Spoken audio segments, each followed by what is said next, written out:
Set वो last में फिर भास्कर भी आ गया था। हो गया।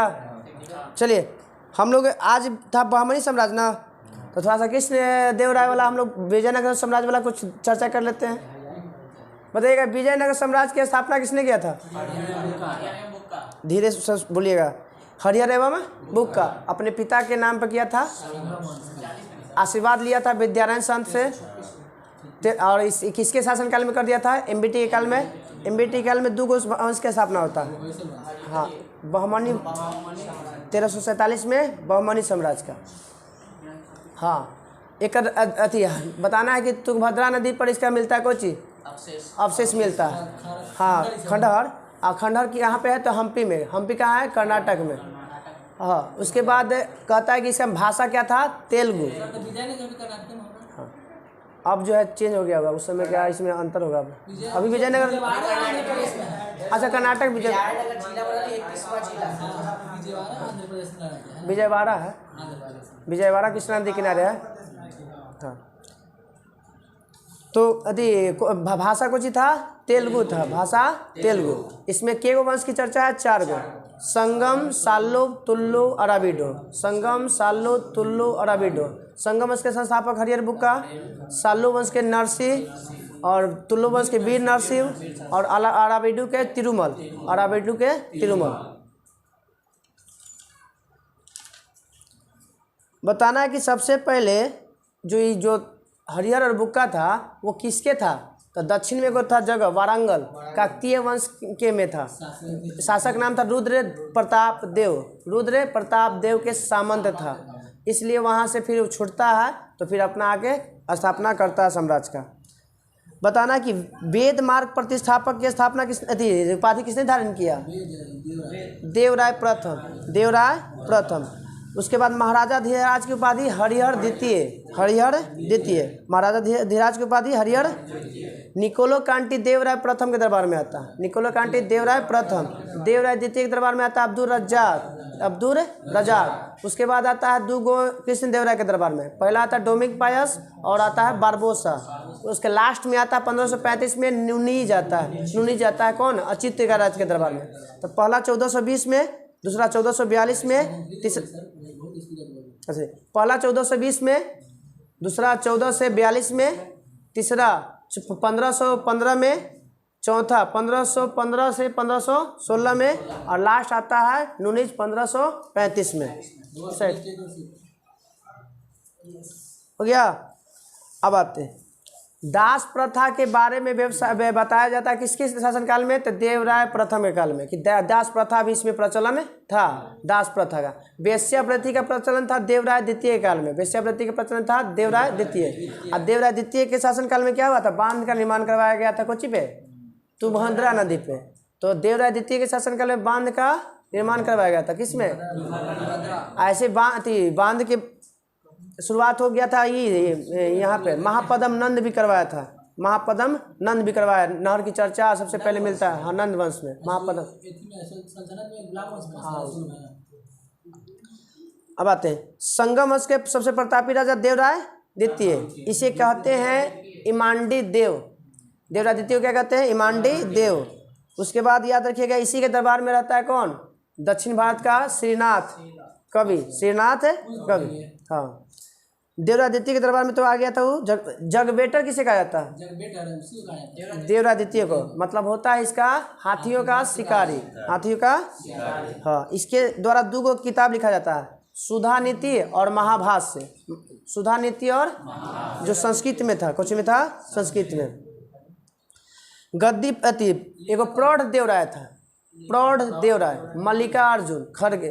मल्लिकार्जुन को क्या कहा जाता है? प्रौढ़ देवराय कहा जाता है। इसके बाद बैठता है संगम वंश के बाद साल्लु। 1500 कब से? 1485 से 1506 तक या 1505 तक। 1485 से लेके 1506 तक साल्लु वंश। साल्लु वंश के संस्थापक नरसिंह केवल। इसके अगला में जाएंगे तब वीर नरसिंह जोड़ेंगे। हाँ, अब आते हैं तुल्लु वंश। तुल्लु वंश का शासन 1505 से 1565। 1505 से लेके 1565। जो गद्दी में बैठता है कौन? कृष्णदेव 1509 में। 1509 में। अब 20 साल के बाद वो 1529 में मर जाता है। इसी के समय होता है कौन 1565 में कौन सा युद्ध, तालीकट्टी का युद्ध, तालीकोटा। इसी को कहते हैं बनीहट्टी या राजसी तंगरी का युद्ध कहा जाता है, राजसी तंगरी। ये तालीकट्टा का युद्ध काला होता है तो दोआब के लिए, कृष्णा गोदावरी का दोआब, तुंगभद्रा का दोआब और मराठा का वार प्रदेश के लिए होता है, क्योंकि यहाँ पर डेल्टा वाला क्षेत्र रहता है, भूमि उपजाऊ होता है, इसी को हड़पने के लिए आपस में बहमनी साम्राज्य और विजयनगर साम्राज्य के बीच में ये युद्ध होता है। इसको आंध्र पितामह, आंध्र भोज, अभिनव भोज और आंध्र पितामह कहा था कृष्णदेव राय का, जो विजयनगर साम्राज्य का सबसे कुछ था, तुल्लु वंश का सबसे प्रतापी राजा कौन था, कृष्णदेव राय। इसने बहुत सारा 3-4-5 गोले मंदिर बनवाया है। चिदम्बरम का मंदिर, हजाराराम, विठल स्वामी, एकबरनाथ और बद्धराज के मंदिर का निर्माण कृष्णदेव राय ने करवाया था। तुल्लु वंश का अंतिम शासक था सदाशिव, तुल्लु वंश का अंतिम शासक है सदाशिव। उसके बाद तालीकोटा का युद्ध में विजयनगर का नेतृत्व कौन करा था, राम राय। तालीकोटा के युद्ध में विजयनगर का नेतृत्व कौन करा था, राम राय। और तालीकोटा के युद्ध के बाद सदाशिव ने तिरुमल के सहयोग से कहाँ को राजधानी बनाया था, पेनकुंडा को राजधानी बनाया था कौन, तिरुमल ने। हाँ तिरुमल। अब आते हैं कि तिरुमल ने सदाशिव को क्या किया था, अवदस्त करके पेनकुंडा को अपना राजधानी भी बना लिया। और इस वंश का अंतिम शासक हुआ रंग तृतीय, बोलेगा कि अराविडू वंश का अंतिम शासक है रंग तृतीय। वोडेयार की स्थापना, वोडेयार ने मैसूर की स्थापना कब किया था, 1612 में। 1612 आज चलकर क्या बन गया, कर्नाटक। क्या करने बन गया है, तो मैं 1972 से पहले मैसूर कहलाता था, 1972 के बाद क्या कहलाता है, कर्नाटक। तो मैसूर की स्थापना वोडेयार ने 1612 में। अयंगर व्यवस्था का संबंध किस साम्राज्य से, तो विजयनगर साम्राज्य से। अयंगर व्यवस्था का साम्राज्य विजयनगर साम्राज्य। उबली क्या था, तो ग्राम को सेवा जो देता था उसको कर मुक्त जो भूमि दिया जाता था उसे कहा जाता था उबली। क्या कहा जाता था, उबली। इसी के समय था शादी में लड़कों की तरफ से टैक्स लिया जाता था और लड़कियों की तरफ से, विधवा से कोई टैक्स नहीं लिया जाता था। हाँ, और वीरता पुरस्कार मिलता था कौन चीज, रक्त कोड़गे, वीरता पुरस्कार। मारने के युद्ध करते मारा गया वीरता में, जैसे अभी परमवीर चक्र, शौर्य चक्र मिलता है ना, उस समय मिलता था रक्त कोड़गे। वीरता पुरस्कार क्या था, रक्त कोड़गे। हाँ, अब आते हैं लास्ट में इसमें, उत्तर भारत से दक्षिण भारत आकर बसे हुए लोग को बारवा कहा जाता था। उत्तर भारत से दक्षिण भारत में आकर कोई अगर लोग बसता था उसे हम बारवा कहा जाता था। क्या कहा जाता था, बारवा। और मनुष्य को खरीदने और बेचने को कहा जाता था बेशबग। खरीदने को बेचने को क्या कहता था, बेशबग कहा जाता था। मंदिर में रहने वाले स्त्रियों को कहा जाता था देवदास। मंदिर में रहने वाले को क्या कहा जाता था, अमरम एगो था। क्या था, अमरम क्या था, तो सेना को रख रखाव के लिए जो भूमि दिया जाता था ना उसे कहा जाता था अमरम। एगो था प्रवेश द्वार को गोपुरम, प्रवेश द्वार को, तो दक्षिण भारत के मंदिर के प्रवेश द्वार को क्या कहता था, गोपुरम। क्या कहता था, गोपुरम। किस मंदिर में कृष्णदेव राय, तिरुमल और उसकी पत्नी चिंता देवी के जो है चित्र मिलता है, तो तिरुपति मंदिर में इन तीनों का जो है ना मूर्ति लगाया गया था। किसका, एक नरसिंह कृष्णदेव राय, फिर तिरुमल और उसकी पत्नी चिंता देवी। हाँ, विजयनगर के साम्राज्य में जो चित्रकला था उसको कहा जाता था कौन, लिपाछी कला। लिपाछी कला का संबंध किस साम्राज्य से, विजयनगर साम्राज्य में। जो चित्रकला का उपयोग होता था, जैसे बिहार में कोची है, मधुबनी है, उसी तरह से उस समय विजयनगर में को क्या कहते थे, लिपाछी। चित्रकला कौन था, लिपाछी।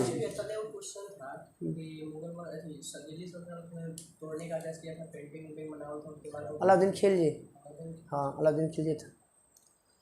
उसके बाद जो है ना एक वो शैली है गायन शैली, नृत्य और संगीत को मिलाकर जो गायन शैली है उसको कहा जाता था कोची यक्षन, यक्षनी शैली। कौन सा?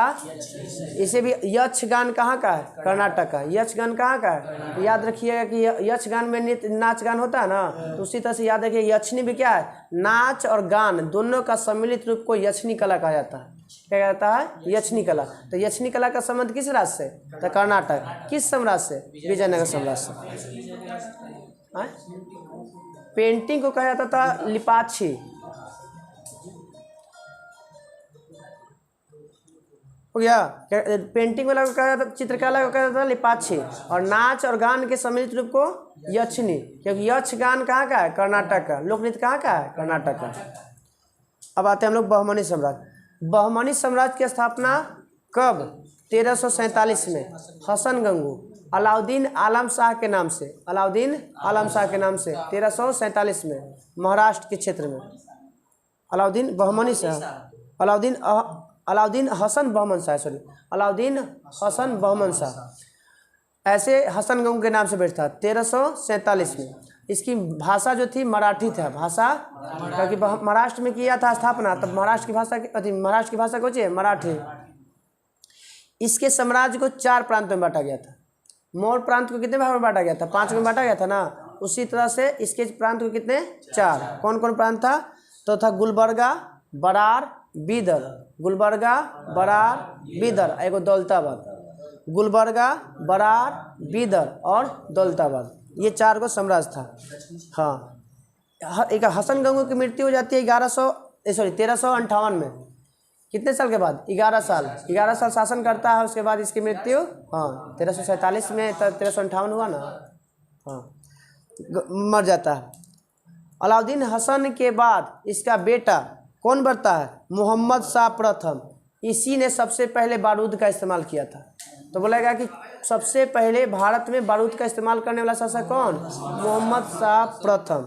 मोहम्मद शाह किसके खिलाफ? तो बुक्का प्रथम के खिलाफ। बुक्का बोलेगा कि बारूद का इस्तेमाल करने वाला पहला शासक है मोहम्मद शाह प्रथम। किसके खिलाफ किया था?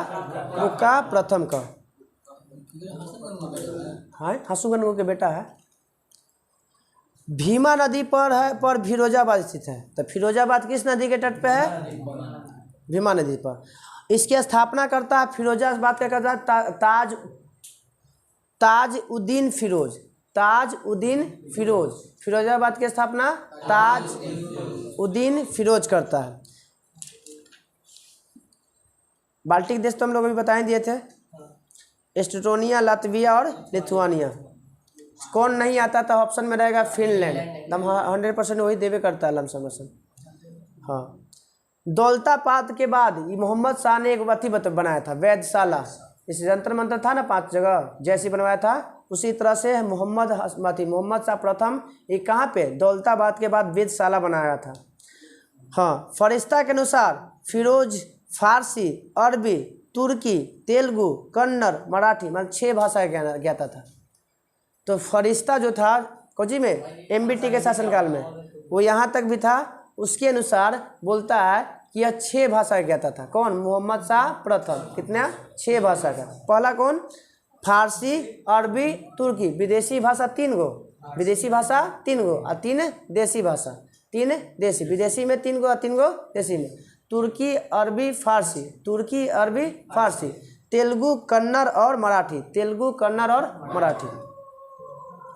उसके बाद फिरोज शाह बहमनी का सबसे बड़ा कार्य प्रशासन में स्तर पर हिंदुओं को सम्मिलित करना था। कहना का मतलब है कि फिरोज शाह जो था बहमनी साम्राज्य में सबसे बड़ा हिंदू को शामिल करने की व्यवस्था किया था। इसको शामिल कर लेते हैं। हाँ, नहीं, फिरोज शाह, वो फिरोज शाह नहीं याद रखना है। फिरोज FST नहीं, ये अलग है। हाँ, फिरोज शाह।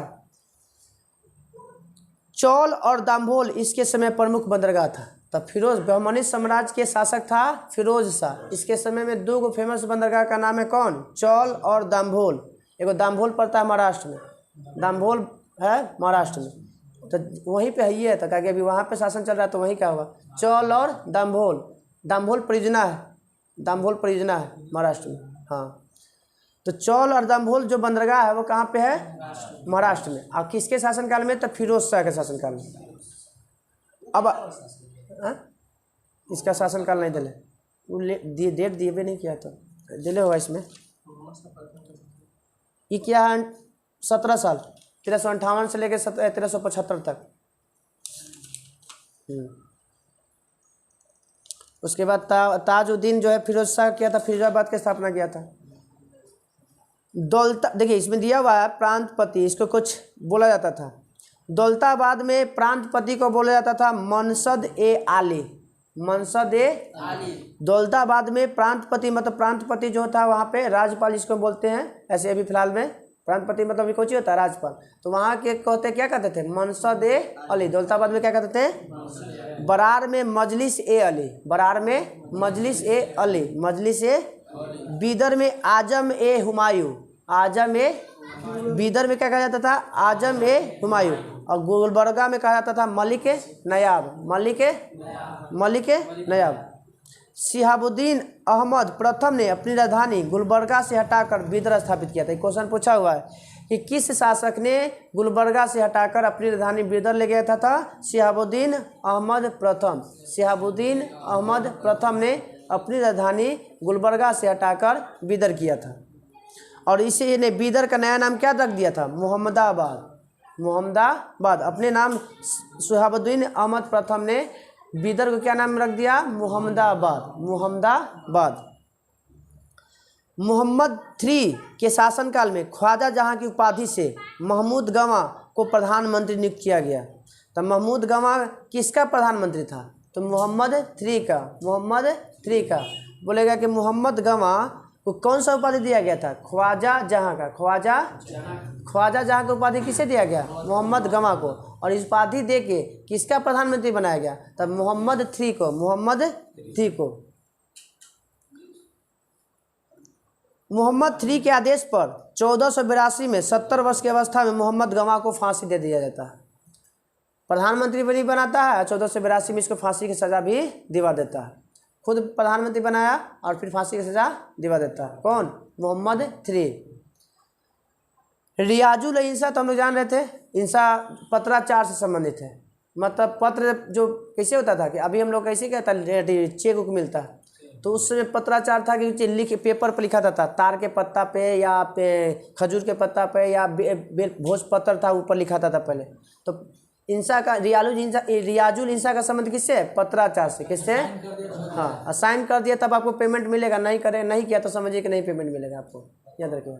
तो रियाजुल इंसा का संबंध किससे, पत्राचार। लगातार 2 हम लोग सेट मारे थे, आया था ना क्वेश्चन, दोनों था। हाँ तो रियाजुल इंसा था कोची, तो महमूद गवां था ना, उसके द्वारा तैयार किए गए पत्र को कहा जाता था रियाजुल इंसा। तो रियाजुल इंसा क्या था, तो पत्र था, किसके द्वारा तैयार किया गया था, मोहम्मद गवां के द्वारा, मोहम्मद गवां के द्वारा। 1470 में निकितन आता है भारत। कौन, रूसी यात्री निकितन। किसके साम्राज्य में, बहमनी साम्राज्य में। किसके साम्राज्य में, अब बहमनी में भी कौन सा साम्राज्य, 4 भाग में बटल था ना, गुलबर्गा, बीदर, बरार और दौलताबाद ना। तो चारों में से आता है निकितन, किसके में, बीदर में आता है। इसमें बीदर में, इसमें खोज के पूछ सकता है। तो इससे तो डायरेक्टली पूछता है कि निकेतन किस साम्राज्य के में आया था, तब बहमनी साम्राज्य। बहमनी साम्राज्य के कितने साम्राज्य थे, 4 गो। तो चारों में से किस में आता है, तो बीदर में। किसमें, बीदर में। उस समय शासक कौन था भाई जब आया था, तो मोहम्मद III था, मोहम्मद। तो निकेतन किसके दरबार में आता है, तो मोहम्मद III के दरबार में कौन आता है, निकेतन। और निकेतन कहाँ के यात्री था, रूसी यात्री था। कौन सा यात्री, रूसी यात्री। बहमनी वंश का अंतिम शासक कलीमुल्ला खां। बहमनी वंश का अंतिम शासक, बहुत बार पूछा हुआ क्वेश्चन है कि बहमनी वंश का अंतिम शासक कौन था, कलीमुल्ला खां। बहमनी वंश का अंतिम शासक है कलीमुल्ला खां। इसकी मृत्यु के बाद बहमनी साम्राज्य 5 स्वतंत्र राज्यों में बट गया था। जैसे ही कलीमुल्ला मरता है उसके बाद बहमनी साम्राज्य कितने स्वतंत्र राज्य में बट गया, 5 गो में। किसमें, पहला बीजापुर, दूसरा अहमदनगर, तीसरा बरार, चौथा गोलकोंडा और 5वां बीदर। तो बहमनी साम्राज्य का अंतिम शासक था कलीमुल्ला खां। कलीमुल्ला खां के मरने के बाद बहमनी साम्राज्य कितने स्वतंत्र राज्य में बट गया, 5। और 5 के संस्थापक अपना अपना क्षेत्र में अपना अपना राज्य बना लिया। तो पहला है बीजापुर। बीजापुर में कौन सा वंश, आदिल शाही वंश। बीजापुर में आदिल शाही वंश। तो आदिल से याद रखिएगा, यूसुफ आदिल शाही इसके संस्थापक था। तो आदिल शाही वंश की स्थापना कहाँ किया गया था? बीजापुर में। आदिल शाही वंश की स्थापना बीजापुर में कौन किया? यूसुफ आदिल शाह। यूसुफ आदिल शाह एकरे से छीना था गोवा को 1510 में पुर्तगालियों ने। 1510 में पुर्तगालियों ने किससे छीना था? यूसुफ आदिल शाह से। याद रखिएगा, क्वेश्चन पूछता हो भी। हाँ, यूसुफ आदिल शाह, हाँ, कर्नाटक में। अहमदनगर में कौन सा वंश? निजाम शाही। अहमदनगर में कौन सा वंश? निजाम शाही। कौन? और निजाम शाही के संस्थापक कौन? मलिक अहमद। मलिक अहमद किस वंश के संस्थापक? निजाम शाही वंश का। कौन सा? निजाम शाही वंश के संस्थापक कौन? मलिक अहमद। और इसकी स्थापना कहाँ किया गया था? तो कहाँ पे? अहमदनगर में। कहाँ पे? तो अहमदनगर में कौन सा वंश मिलता है? निजाम शाही वंश। अहमदनगर में कौन सा वंश? निजाम शाही। अहमदनगर में कौन सा वंश? संस्थापक मलिक अहमद। संस्थापक मलिक अहमद। उसके बाद तीसरा राज्य कौन है? बरार। बरार में याद रखिएगा इमाद शाही। बरार में कौन सा वंश? इमाद शाही। बरार में इमाद शाही। इसके संस्थापक था फतेउल्लाह इमाद शाह। फतेउल्लाह इमाद शाह। इमाद शाही में याद रखिएगा इमाद शाही नाम आता है। कहाँ पे? बरार में। बरार में किस वंश? इमाद शाही। इमाद शाही वंश। फतेउल्लाह इमाद शाही के संस्थापक। गोलकुंडा कुतुब शाही वंश में। कुतुब शाही वंश की स्थापना गोलकुंडा। कुतुब शाही वंश की स्थापना गोलकुंडा। कुली कुतुब शाह। कुली कुतुब शाह। कुली कुतुब शाह इसके क्या हुआ? संस्थापक हुआ। अब आते लास्ट बीदर। बीदर में बरीद शाही वंश। बीदर में बरीद शाही वंश। बीदर में बरीद शाही वंश। इसकी स्थापना था बरीद। नाम रखिएगा, पूरा नाम है अमीर अली बरीद। अमीर अली बरीद। बीदर को क्या बना दिया? बरीद। बीदर को संस्थापक कौन? बरीद। बीदर के संस्थापक बरीद। कौन सा वंश? तो बरीद शाही वंश। बरीद शाही अपनी नामों पर वंश का नाम रख दिया। तो पहला वंश क्या बताइएगा नाम? कौन सा वंश था? आदिल शाही वंश। कहाँ पे? बरार में। बरार में कौन सा? सॉरी, बीजापुर में। आदिल शाही वंश है बीजापुर में। यूसुफ आदिल शाह इसके संस्थापक 1489 में। तो क्वेश्चन डेट भी याद रखिएगा, 1489 में स्थापना हुआ था बीजापुर का। बीजापुर का स्थापना 1489 में। हाँ, यूसुफ आदिल शाह ने किया था। कौन सा वंश के? तो आदिल शाही वंश का। कहाँ पे? बीजापुर में। दूसरा वंश था कौन? अहमदनगर। सॉरी, अहमदनगर निजाम शाही वंश। दूसरा वंश निजाम शाही वंश। निजाम शाही वंश की स्थापना अहमदनगर। इसका कौन किया था? कौन? मलिक अहमद। कौन किया था? तो निजाम शाही वंश के संस्थापक मलिक अहमद। इसकी स्थापना 1490, एक साल बाद 1490 में। निजाम शाही वंश की स्थापना 1490 में। कहाँ पे? अहमदनगर में। और कौन सा वंश का? निजाम शाही। तीसरा शासन हुआ था 1990 में। तीसरा वंश की स्थापना भी 1490 में। कौन सा? इमाद शाही। और निजाम शाही और इमाद शाही तीन दोनों की स्थापना 1490 में। कौन किया था इमाद शाही में? तो फतेउल्लाह इमाद शाह। फतेउल्लाह इमाद शाह। इसकी स्थापना बरार में हुआ था। कहाँ? बरार में। गोलकुंडा वंश के गोलकुंडा में कौन सा वंश का? कुतुब शाही वंश। कुतुब शाही वंश। संस्थापक कुली कुतुब शाह। कुली कुतुब शाह। यह हुआ था 1512 में। 1512 में। लास्ट है बीदर। बीदर में कौन सी? बरीद वंश। बीदर में बरीद वंश। और बरीद ने ही स्थापना किया था 1526 में। 1500 तो 1489 में, 1490 में, 1490 में, 1512 में, 1526 में। पहला वंश आदिल शाही वंश, निजाम शाही वंश, इमाद शाही वंश, कुतुब शाही वंश और एक लास्ट बच गया कौन? बरीद शाही वंश। पहला के संस्थापक कौन? यूसुफ आदिल शाह। दूसरा के मलिक अहमद। तीसरा के इमाद शाह। तीसरा के इमाद शाह। चौथा के कुली कुतुब शाह। कुली कुतुब शाह। और चौथा के बरीद। चौथा के बरीद। इस तरह से चार गो पांचों साम्राज्य राज्य का खत्म हो गया। 5 गो। आगे लिखिए। थोड़ा सा भी और है इसमें।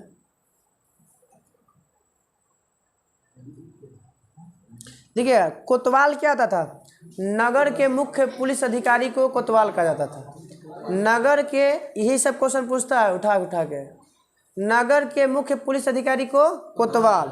हाँ, न्याय विभाग, दान विभाग को था ना दिल्ली सल्तनत में, सद्र और सुदूर, धर्म और दान विभाग था ना, तो यहाँ पे सद्र सुदूर ना, सद्र ए जहाँ, सद्र ए जहाँ। दूसरा है पेशवा, वो पेशवा को क्या कहता था, वकील ए सल्तनत, वकील ए सल्तनत, वकील ए सल्तनत। हाँ, अमीर ए जुमला, मंत्री का था, किसका था भाई, तो अर्थ विभाग का था, कौन सी का, अर्थ विभाग, अमीर ए जुमला।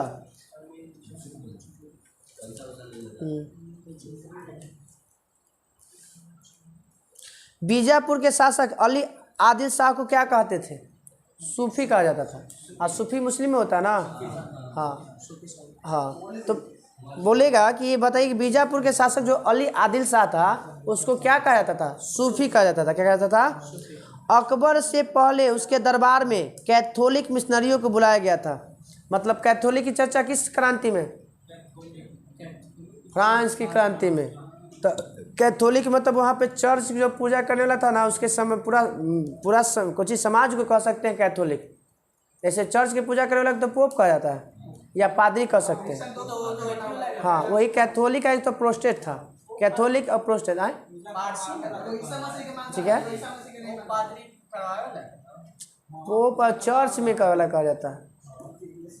हाँ, तो अकबर के दरबार में कहाँ से बुलाया गया था, तो फ्रांस से बुलाया गया था कैथोलिक को। किसको, कैथोलिक को बुलाया गया था। काय कला कि संस्कृत में जो उसको चेंज करवाना था, संस्कृत में जो था ना उसको क्या करवाना था, विदेशी भाषा में क्या करवाना था, बदलवाना था किताब को। इब्राहिम आदिल शाह द्वितीय को अबला बाबा कहा जाता है। अबला बाबा किसे कहा जाता है, इब्राहिम आदिल शाह द्वितीय को, आदिल शाह द्वितीय, इब्राहिम छोड़िए, आदिल शाह द्वितीय को कहा जाता है अबला बाबा। गरीबों का दोस्त कहा जाता है, गरीबों का दोस्त किसे कहा जाता है, अबला बाबा को। और अबला बाबा किसे कहा जाता, तो आदिल शाह द्वितीय को। आदिल शाह क्या उपनाम दिया गया इसको, अबला बाबा। अबला बाबा का अर्थ क्या होता है, गरीबों का दोस्त, गरीबों का दोस्त। उसने एक किताब लिखा है, आदिल शाह द्वितीय ने किताब लिखा जिसका नाम है किताब ए नौरस। किताब ए नौरस के लेखक कौन, अबला बाबा या आदिल शाह द्वितीय। और एक राजधानी भी नौरस जो था ना, किताब ए नौरस, और नौरसपुर को अपनी राजधानी बना दिया। नौरसपुर की राजधानी है, इनमें थोड़ा सा सब नहीं पढ़ना था, कुछ ही था। नहीं, पहली बार पढ़िएगा तो पटांग लगभे कीजिएगा, आप छोड़ के भी नहीं पढ़ सकते। अब छोड़ के पढ़िएगा ना तो वही क्वेश्चन में आपको आ जाएगा। अब तो पछताइएगा उस समय ना, विकास पढ़ लेते रह रहते, ताकि हम इससे बहुत सारा गुजर चुके हैं, इसलिए बताते हैं कि आप छोड़ के नहीं पढ़िएगा। हाँ, नहीं मन लगे पहली बार कोई दिक्कत नहीं, दूसरी बार आएंगे, तीसरी बार आएंगे, तीसरी बार में तो अपने आ जाएगा। नहीं आएगा, शुरुआत है ना, पहली बार है, आप पहली बार आप वंश पढ़ रहे हैं वाला, इसलिए दिक्कत होगा। हाँ, तो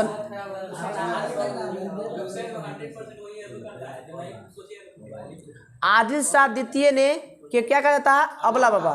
अबला बाबा का अर्थ क्या होता है, गरीबों का दोस्त। इसने क्या किताब लिखा था, एक किताब ए नौरस, किताब ए, और नौरसपुर को अपनी राजधानी बना देता है, नौरसपुर को राजधानी बना देता है।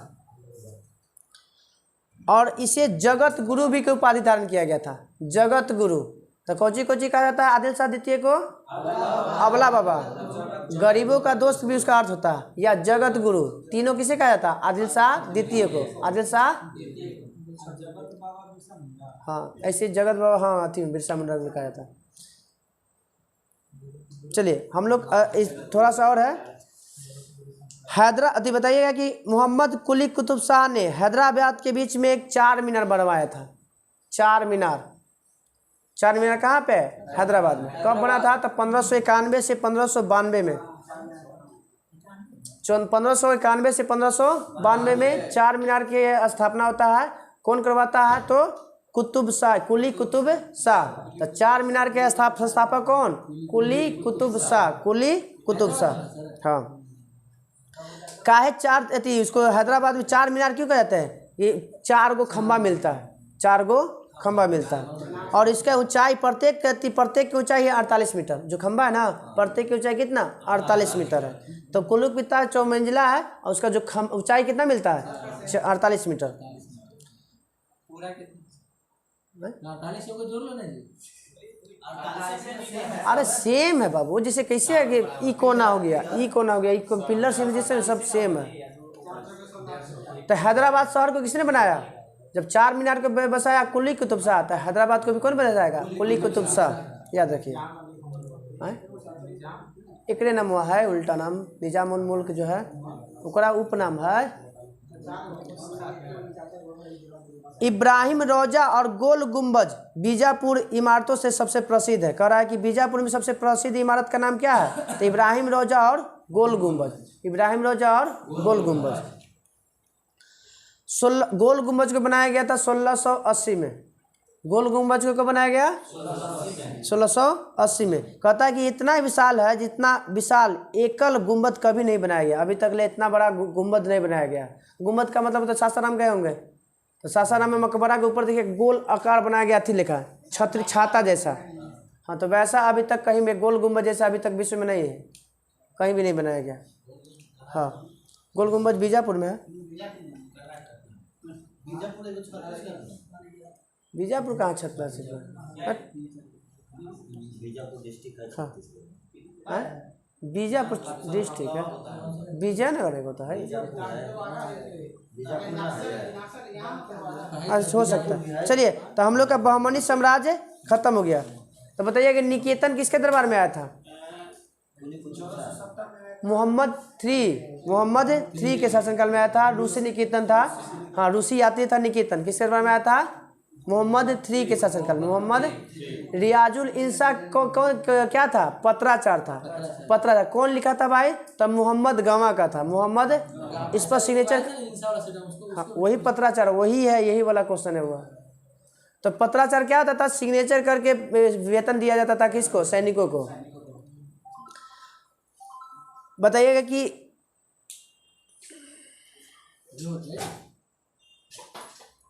हो गया। 5 गो साम्राज्य था, उसका संस्थापक बताइएगा। पहला था कौन? आदिल शाही वंश, यूसुफ आदिल शाह। दूसरा निजाम शाही वंश। दूसरा, तीसरा इमाद शाही। दूसरा, पहला कौन सा? आदिल शाही। दूसरा निजाम शाही। तीसरा इमाद शाही। चौथा चौथा नहीं, 5वां बरीद शाही। चौथा है कुतुब शाही। चौथा है कुतुब शाही। शाही में कुतुब शाही। चौथा है 5वां है बरीद शाही। पहला के संस्थापक यूसुफ आदिल शाह। दूसरा के मलिक अहमद।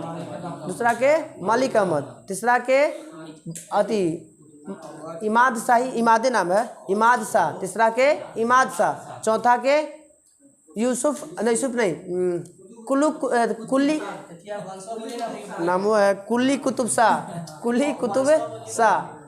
और 5वां था बरीद शाह। पहला के स्थापना 1489 में। दूसरा की स्थापना 1490 में। तीसरा के भी 1490 में। चौथा के 1512 में। और 5वां के 1526 में। कल का हम लोग का होमवर्क रह गया, पहला बारूद किसका इस्तेमाल किया गया था? किसके समय में? कुछ नाम था, मोहम्मद शाह प्रथम। किसके खिलाफ किया गया था? हाँ, बुक्का प्रथम के शासनकाल में पहली बार कुछ बारूद का इस्तेमाल किया गया था। आवाज़ कीजिएगा तो कोई फायदा नहीं है। याद रखिए, अगला दिन हम लोग को जौनपुर, कश्मीर, बंगाल, इसमें ज़्यादा क्वेश्चन नहीं बनेगा। कुछ गोवा, हाँ 15, हाँ ये 1510 में कोई ही है, ये पुर्तगालियों से छीना था। अरे यूसुफ आदिल शाह से छीना था गोवा को 1510 में। हाँ, बंद करो।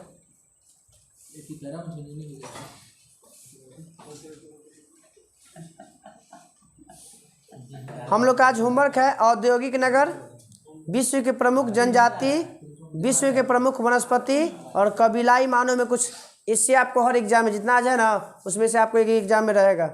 प्रमुख वनस्पति वाला में से रह सकता है और विभिन्न प्रमुख जनजाति में से रहता है सर ना। बहुत दिक्कत हो जाती ये वाला नहीं याद होगा, हम जान रहे टफ है, इसको रोज रोज पढ़, अब इसको एक बार नहीं पढ़िएगा तो ये नहीं हो पाएगा। तो कल वाला में याद है बताइएगा, चीन कोची कोची के थे था, आराम से बताइएगा, एक का करके कोई एगो बताइएगा, कस के बोलिए ताकि आवाज आए। चाय, चीनी, मूंगफली, तंबाकू, आलू। सोयाबीन कहाँ से? अरे चाय, चीनी, तंबाकू, मूंगफली, आलू है और कुछ है।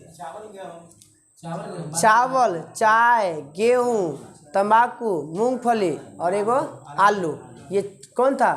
पहला स्थान पे चीन और सब में दूसरा स्थान पे भारत। उसके बाद बताना है कि कहवा में और सोयाबीन में ब्राज़ील पहला स्थान पे था। कहवा में और ब्राज़ील में, सॉरी, कहवा और सोयाबीन में पहला स्थान पे ब्राज़ील। रबर में सब जानते हैं थाईलैंड और दूसरा स्थान पे इंडोनेशिया। पहला स्थान पे थाईलैंड, दूसरा पे भारत को। जो रबर आता है थाईलैंड से। हाँ, मतलब सबसे ज़्यादा विश्व में उत्पादन करता है रबर का थाईलैंड। बनाने के लिए सब कोई बनाता है। भारत में सबसे ज़्यादा केरल में मिलता है रबर। बताइए कि भारत कोची कोची, कपास, दलहन और जूट कोची करता है? कपास, दलहन और जूट का प्रथम स्थान भारत का प्रथम। हाँ, दाल। उस सूरजमुखी और एक और है बस, सूरजमुखी और चुकंदर दो को करता है रूस। सूरजमुखी और चुकंदर करता है कौन? रूस। बाकी सब तो हो ही गया। अब आते हैं लोहा वाला में, ऐसे लोहा में, खनिज वाला में। दूसरा स्थान पे था यूक्रेन। विश्व की रोटी की डलिया कहा जाता है यूक्रेन को। पहला स्थान पे जूट में भारत, दूसरा स्थान पे बांग्लादेश। जूट कंपनी की स्थापना हुआ था 1855 में बंगाल के रिसरा में। हाँ, सबसे ज़्यादा भारत में सबसे ज़्यादा पश्चिम बंगाल करता है। कारण है कि जहाँ डेल्टा ज़्यादा मिलेगा वहाँ सबसे ज़्यादा होगा। तो पूरा तो वहाँ पर डेल्टा है पूरा किनारे के। हाँ, छलवा ना से बनता है। छलवा पहले पोताई होता था उसी से। आज ना हम लोग ब्रश से इस्तेमाल करते हैं, सन जिसको कहते हैं। हाँ, सन या पट बोरवा बनता हुई क्या ना, जूट के बोरा। चलिए, हाँ, गोल्डन फाइबर कहा जाता है। लोहा बताइएगा। हाँ, हिंदी में बोलिएगा सुनहरा रेशा, इंग्लिश में बोलिएगा गोल्डन फाइबर। फंस जाता है लोग। हाँ हाँ, लोहा बताइए कि सबसे ज़्यादा कौन करता है? ऑस्ट्रेलिया, दूसरा स्थान पे चीन। लोहा में पहला स्थान ऑस्ट्रेलिया का, दूसरा स्थान चीन। तांबा में पहला स्थान चिली, दूसरा स्थान पे पेरू। विश्व का कहा जाता है तांबे की राजधानी कहाँ? चुकी माता खान को चिल्ली को कहा जाता है। मैग्नीज दक्षिण अफ्रीका करता है। मैग्नीज के उत्पादन में पहला स्थान, दूसरा में ऑस्ट्रेलिया। बॉक्साइट में पहला स्थान ऑस्ट्रेलिया, बॉक्साइट का पहला स्थान ऑस्ट्रेलिया, दूसरा में गिनी, दूसरा में गिनी तट पर ही चलता है डॉक्टर हवा। हरमट्टन को कहा जाता है, हरमट्टन को कहा जाता है डॉक्टर हवा।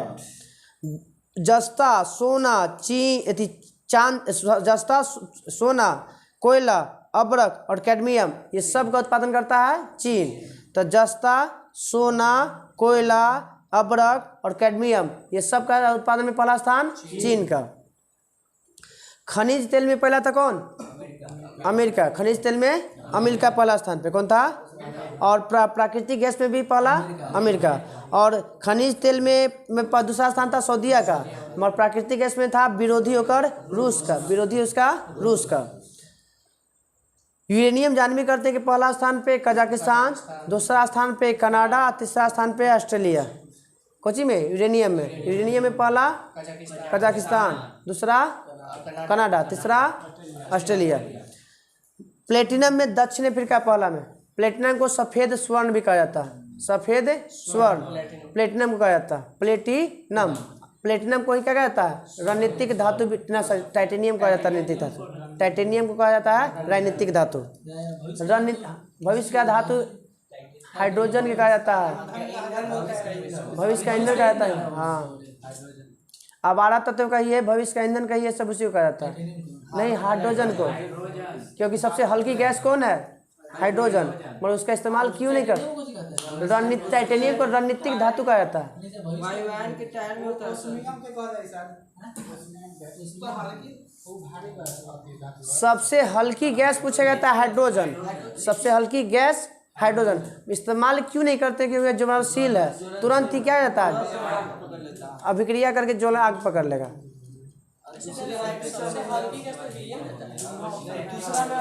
सुनिए ना, हम बोले सुनबे नहीं किए। सबसे हल्की गैस है हाइड्रोजन, उसको भरते नहीं इसलिए कि भरेंगे तो तुरंत रिएक्शन करके आग पकड़ लेगा। उस दूसरा स्थान पे हल्की गैस है हीलियम, इसलिए उसको भरते हैं ताकि जो है अभिक्रिया नहीं करता और जलता नहीं जल्दी। हाँ, इसलिए उसको वायुयान के टायर में और सिलेंडर में भविष्य की धातु टाइटेनियम, बोले तो भविष्य की धातु टाइटेनियम धातु कहते हैं। भविष्य का ईंधन हम बोल रहे हैं हाइड्रोजन को, धातु तो ठीक है उसे, तब हम सुने नहीं, हम सुने ईंधन बोले। धातु टाइटेनियम। टाइटेनियम तो ठीक है, हम ईंधन सुन रहे थे ना बार बार, ना हम सुन रहे थे, ईंधन ही सुन रहे थे। चलिए अब आते हैं हम लोग औद्योगिक नगर।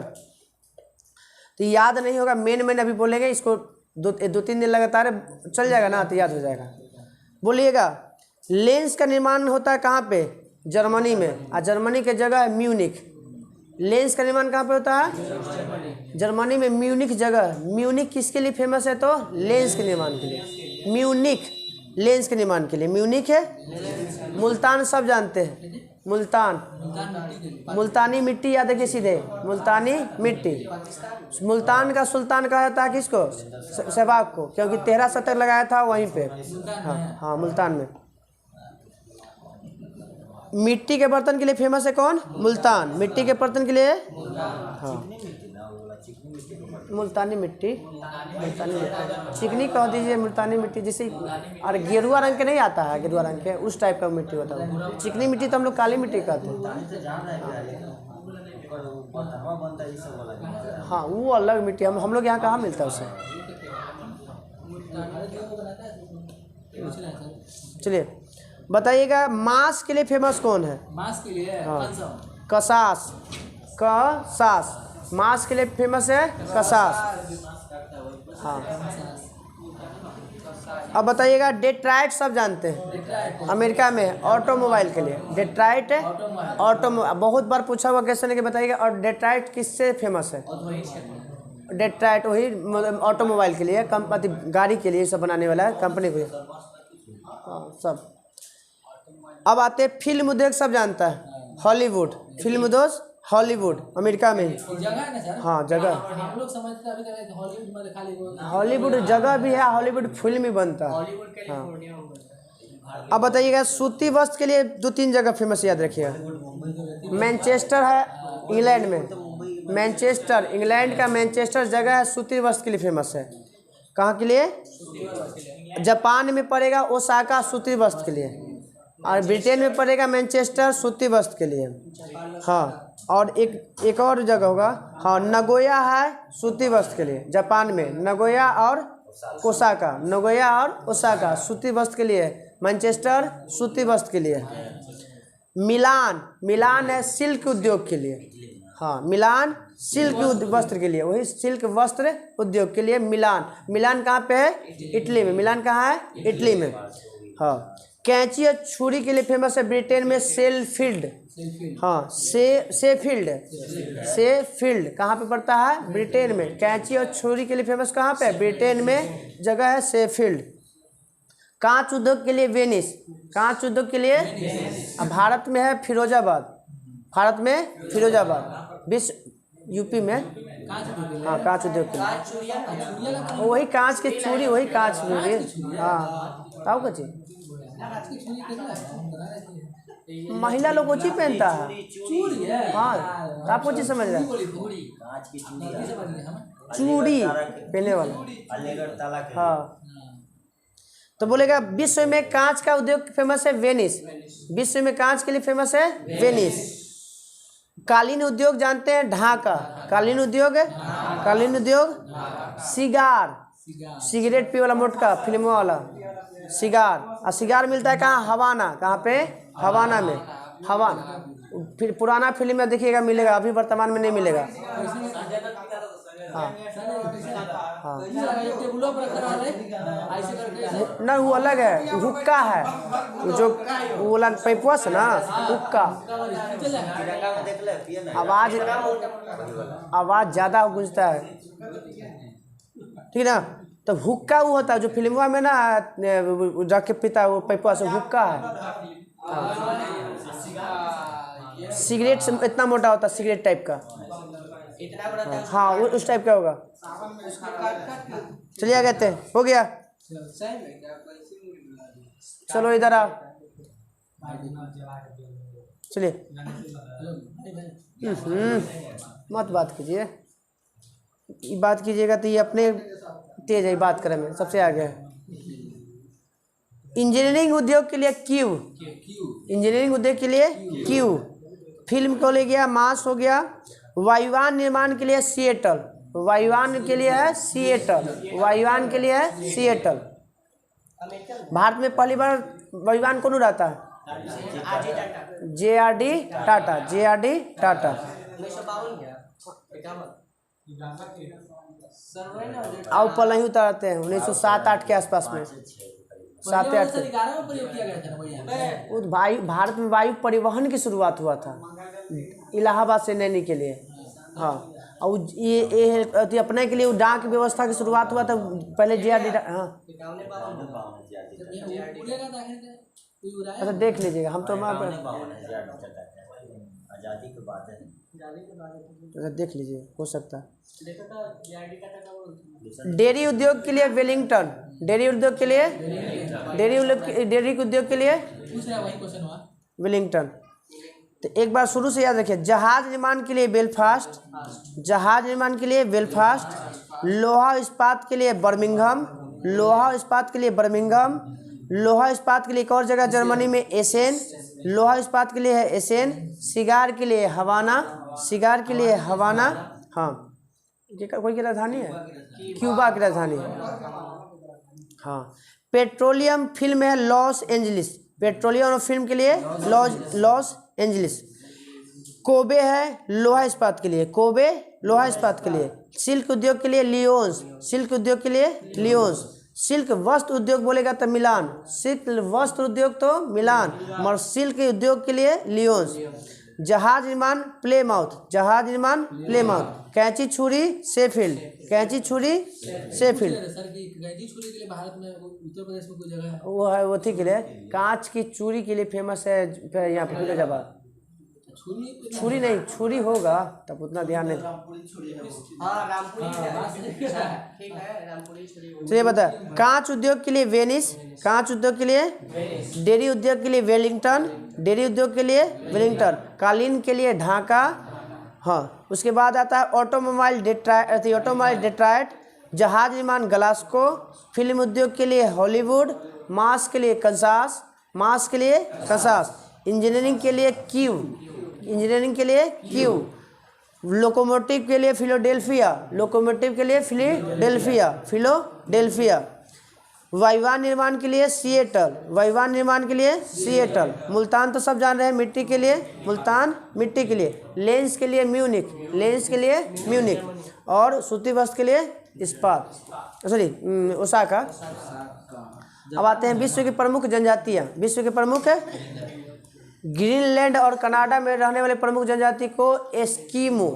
तो एस्कीमो कहाँ की जनजाति है? ग्रीनलैंड और कनाडा, ग्रीनलैंड और। खिरगिज मध्य एशिया, खिरगिज मध्य एशिया, खिरगिज मध्य एशिया। थोड़ा सा धीरे। माओरी सब जानते, फेमस है। हाँ माओरी न्यूजीलैंड। मसाई केन्या, पूर्वी अफ्रीका में केन्या, पूर्वी अफ्रीका में केन्या। वेदास श्रीलंका, वेदास और श्रीलंका कब आज़ाद हुआ था? 1948 में श्रीलंका आज़ाद हुआ। निग्रो मध्य अफ्रीका, निग्रो मध्य Africa, Negro. Semang Malaysia, Semang Malaysia, Semang Yukaghir Siberia, Yukaghir Siberia, Yukaghir Ainu सब जानते होंगे, जापान, आइनू बुशमैन कालाहारी मरुस्थल में बोत्सवाना देश है, बोत्सवाना कालाहारी मरुस्थल में कौन सा जाति मिलेगा? बुशमैन, बुशमैन किस देश में? Botswana, Botswana.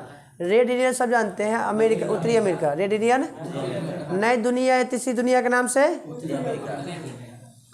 और उत्तरी अमेरिका के अलावा कनाडा ऑप्शन में ना रहेगा तो कनाडा भी दे सकते हैं, उत्तरी अमेरिका के ना रहेगा तो कनाडा भी, क्योंकि उसी में हाँ रेड इंडियन महादेश नहीं, उत्तरी अमेरिका तो उसी में नहीं है Canada. Pygmy Congo basin, pygmy pygmy pygmy pygmy Congo basin, बोडो ब्राजील, बोडो ब्राजील जनजाति ब्राजील में। इकांथा दक्षिण अफ्रीका, इकांथा एगो अथी भी है, वायुयान व्यवस्था भी है उसका, दक्षिण अफ्रीका का। बोडो जनजाति है, बोडो है, बोडो ना बोडो, हाँ बोडो, बोडो बोडो ना बोडो, बोडो ना पूर्वोत्तर में बोडो, हाँ वही नागालैंड और मेघालय सब पूर्वोत्तर। हाँ अब आते हैं इकांता दक्षिण अफ्रीका हो गया। हैदा अमेरिका, हैदा एगो चक्रवात इसी नाम पर आया था, हुद हाँ हैती भी था। तो तारतार साइबेरिया, साइबेरिया में दो गो, यूकाधीर और तारतार, यूकाधीर और तारतार, यूकाधीर और तारतार जनजाति साइबेरिया में, यूकाधीर और तारतार जनजाति साइबेरिया में। बद्दू अरब, बद्दू अरब, बद्दू अरब, Bora Bora Bora Bora Bora. Papuans New Guinea, Papuans New Guinea, Papuan New Guinea से ऐसे भी याद रखिए, पपुआन न्यू गिनी से मतलब देश है वहाँ पे, ऑस्ट्रेलिया के ऊपर अथिया पे मथुआ पे। हाँ पपुआंस न्यू गिनी में जनजाति है। याकू टुंड्रा प्रदेश, याकू टुंड्रा प्रदेश, याकू टुंड्रा प्रदेश, याकू टुंड्रा प्रदेश। जुल्लू नेटाल प्रदेश, नेपाल प्रदेश दक्षिण अफ्रीका। जुल्लू नेटाल प्रदेश दक्षिण अफ्रीका में। नेटाल क्षेत्र भी था, नेटाल प्रांत था ना, नेटाल एगो थी, स्थापना किए थे कौन? महात्मा गांधी 1894। थोड़ा बोलिएगा ध्यान से। एस्किमो ग्रीनलैंड और कनाडा में कौन? एस्किमो। अच्छा नाम बोलिएगा या देश बताइएगा। खिरगिज कहाँ? मध्य Asia. Maori New Zealand. Masai Kenya या बोल सकते पूर्वी केन्या, उत्तर पूर्वी उसको अफ्रीका। अभी हम बैठ जाते हैं, लेकिन यहाँ बोलेंगे तो आवाज़ हमको तेज जाएगा। धीरे बोलिए, कोई दिक्कत नहीं। हमको आवाज़ तेज है। चलिए छुपिए मत, आइए ना, कोई दिक्कत नहीं। चलिए माओरी कहाँ के? न्यूजीलैंड। मसाई केन्या, और नहीं देगा तो पूर्वी अफ्रीका, पूर्वी अफ्रीका। बेदास श्रीलंका, बेदास निग्रो मध्य अफ्रीका, निग्रो मध्य अफ्रीका। Semang Malaysia, Semang. यूकाधीर और तारतार साइबेरिया, यूकाधीर और Tartar Siberia. Ainu Japan. Bushman Kalahari मरुस्थल देश बोलेगा तो बोत्सवाना, बोत्सवाना। रेड इंडियन या कनाडा, उत्तरी अमेरिका या Canada. Pygmy Congo basin, Pygmy Congo basin. बोडो ब्राजील, बोडो। इकांथा दक्षिण अफ्रीका, दक्षिण Africa. Haida America, Haida America. बद्दू अरब, बद्दू Arab. Papuan New Guinea, Papuan.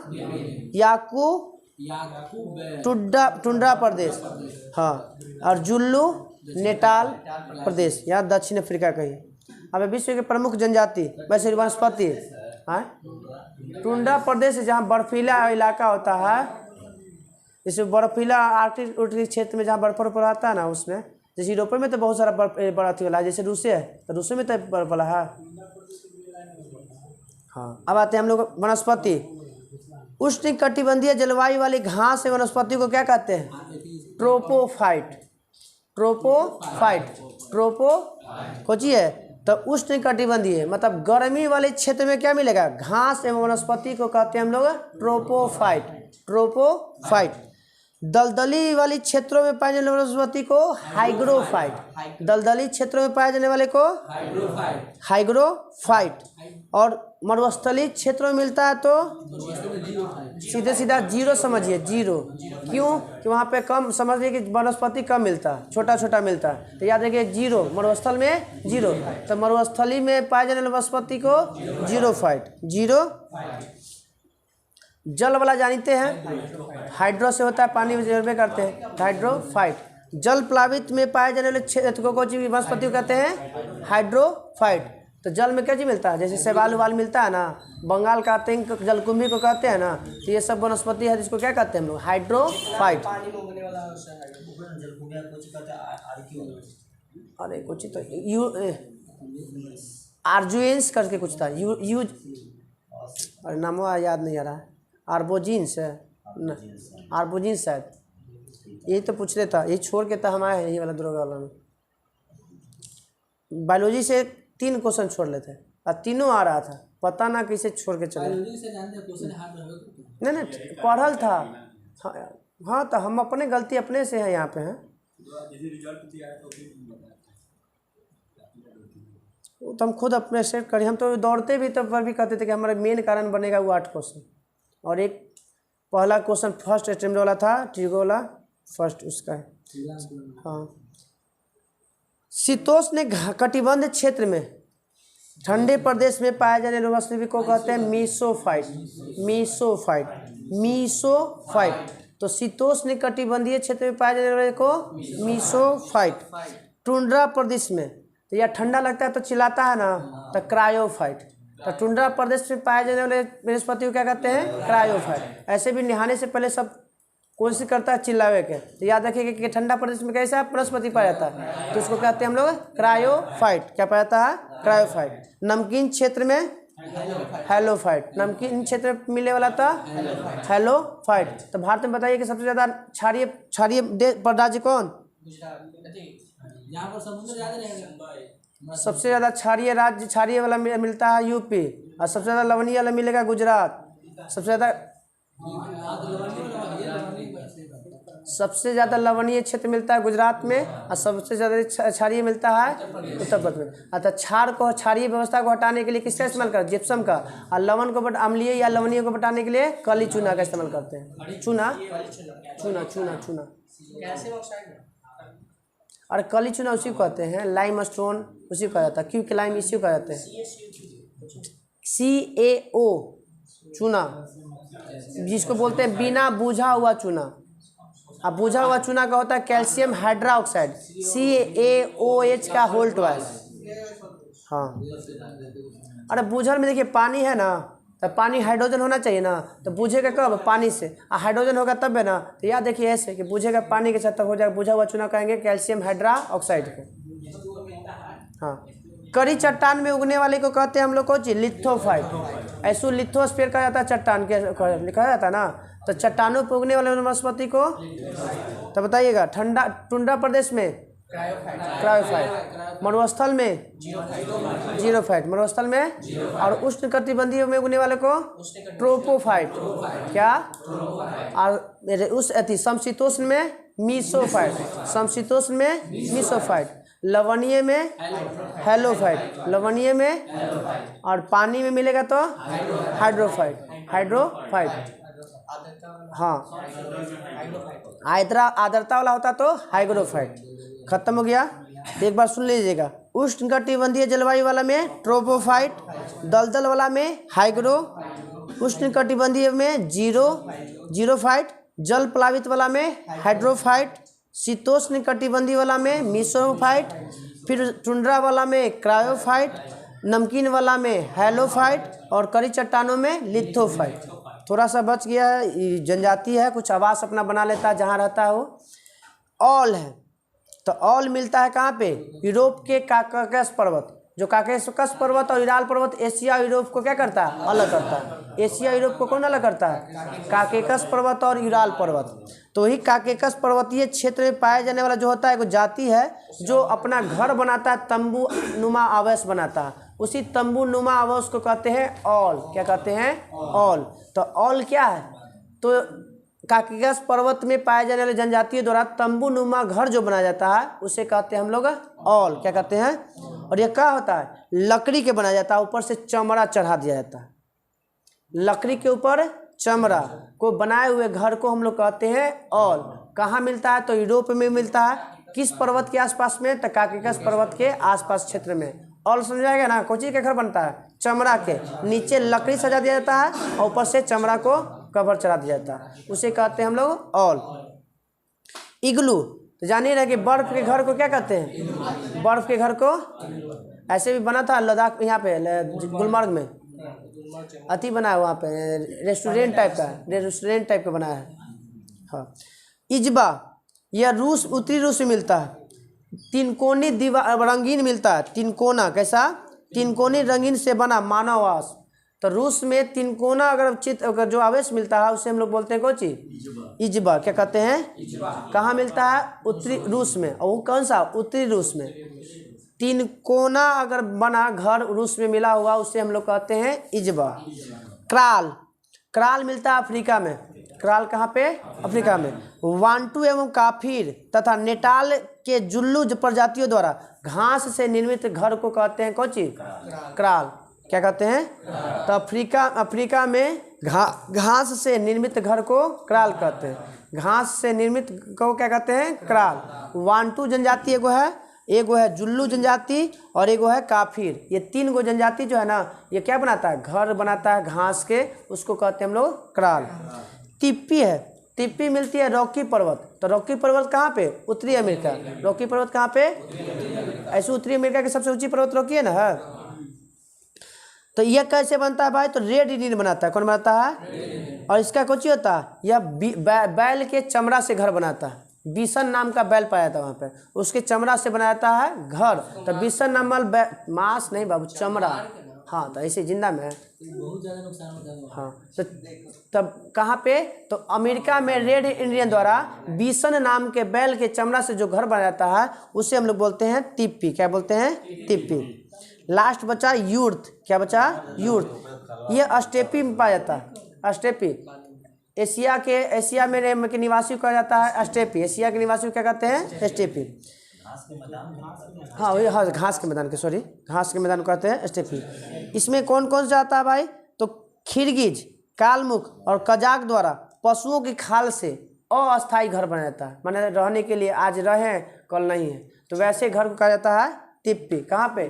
खिरगिज, Kalmukh और कजाक नाम के जनजाति। खिरगिज, कालमुज और कजाक कहाँ पे मिलता है? मध्य एशिया में। कहाँ पे? मध्य एशिया। इस तरह से हम लोग का ज्योग्राफी का होमवर्क खत्म हो गया। कल का होमवर्क रह गया विश्व के प्रमुख भौगोलिक उप नाम। विश्व के प्रमुख भौगोलिक उप नाम। आधा तो लमसम लमसम याद होगा। हाँ, क्या याद होगा लमसम लमसम? नहीं होगा, ढेर हो जाएगा, ज़्यादा का 2 घंटा का चल जाएगा। चलिए, होमवर्क है हम लोग का विश्व के प्रमुख भौगोलिक उपनाम। 70 को 35 को कर दिया।